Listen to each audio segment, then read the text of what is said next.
Saya bukan dokter, jadi saya tidak akan bicara soal diagnosis medis atau pengobatan medis.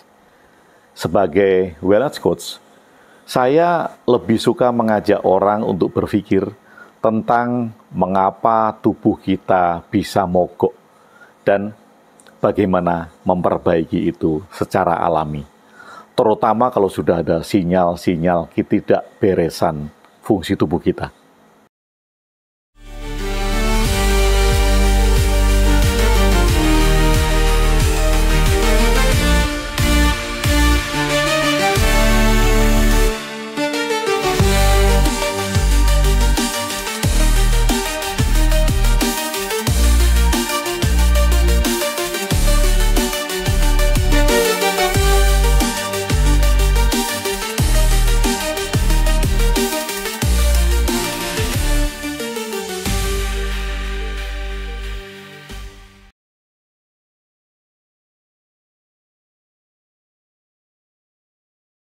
Kemarin saya duduk dengan seorang teman di sebuah kedai kopi.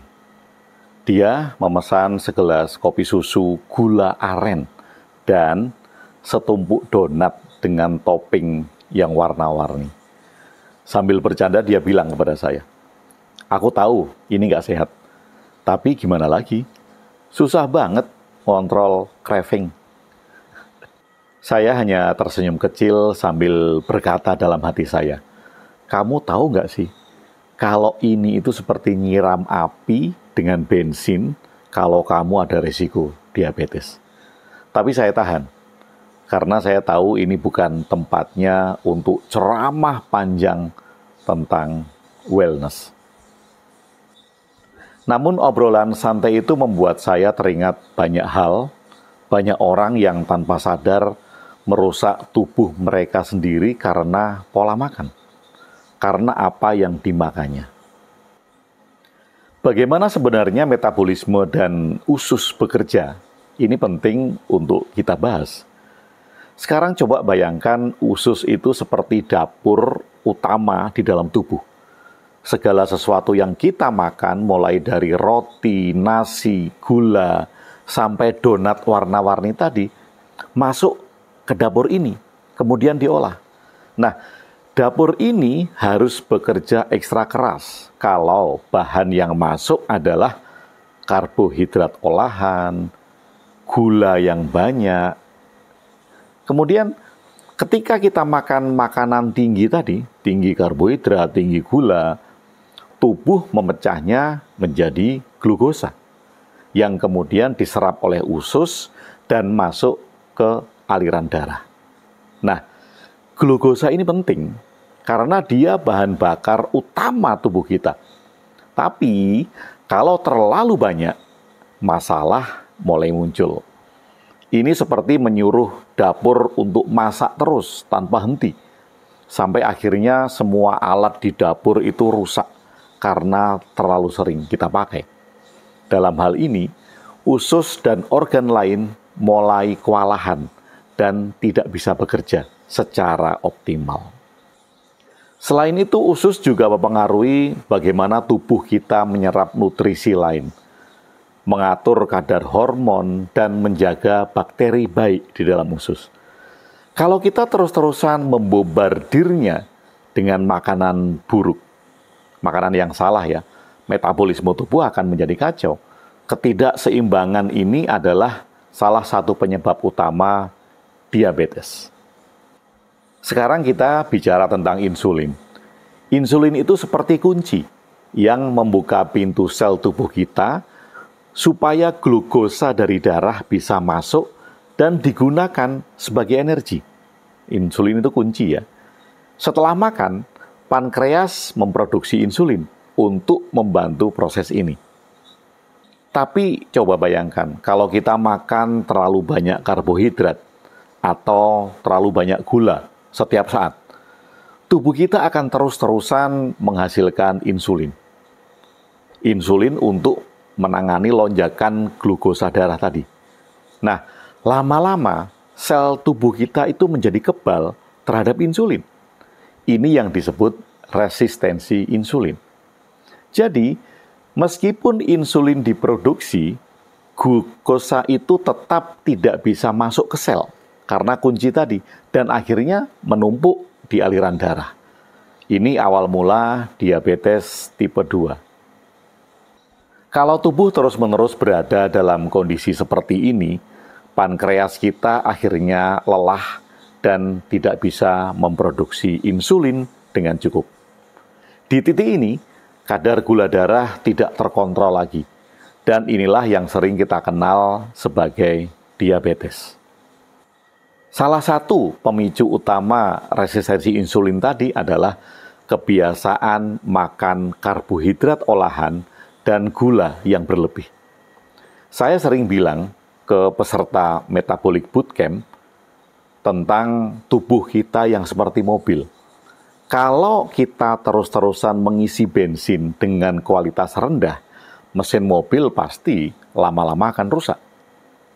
Karbohidrat olahan itu seperti bensin murah yang tidak hanya merusak tubuh, tetapi juga membuat performa metabolisme menurun drastis. Misalnya ketika kita makan sepiring nasi, sepotong roti putih, atau minum minuman manis, teh manis gitu, kadar gula darah kita langsung melonjak. Tubuh kita kemudian merespon dengan melepaskan insulin dalam jumlah yang besar untuk menormalkan gula darah. Tapi, kalau pola ini terjadi terus-menerus, tubuh kita akan stres. Tubuh tidak pernah diberi waktu untuk beristirahat dari lonjakan gula. Dan lama-lama, semua sistem metabolisme di dalam tubuh kita itu akan menjadi berantakan. Jadi, bagaimana dong kalau sudah kena diabetes? Apakah hidup hanya tergantung kepada obat? Setiap hari minum obat? Atau insulin? Enggak juga sebenarnya. Diabetes bisa dikontrol. Bahkan dalam banyak kasus, kondisinya membaik. Dengan memperbaiki metabolisme tubuh. Caranya, mulailah dengan memperbaiki pola makan.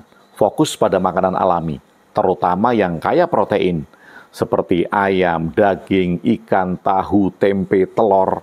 Nah, protein itu adalah sumber energi yang stabil dan tidak menyebabkan lonjakan gula darah seperti karbohidrat.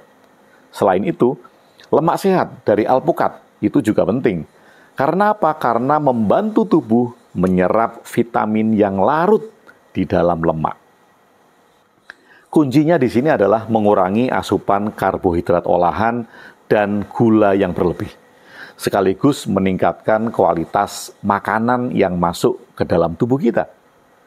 Jangan salah, bukan berarti kita harus anti karbohidrat sama sekali, anti gula sama sekali. Enggak, karbohidrat kompleks seperti ubi atau sayuran itu tetap penting, tetapi porsinya harus kita sesuaikan.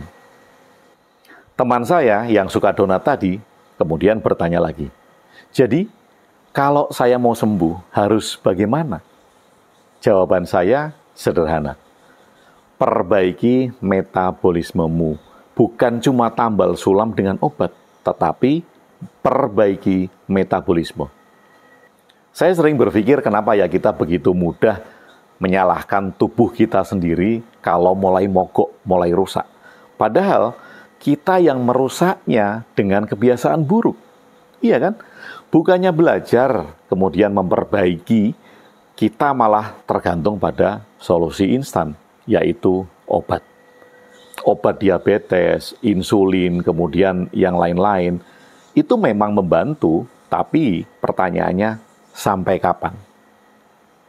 Mengubah pola hidup itu tidak gampang, tapi saya percaya, langkah kecil seperti mengurangi konsumsi gula yang berlebih, karbohidrat yang berlebih, kemudian mulai makan makanan alami, bisa membuat perbedaan besar dalam hidup kita.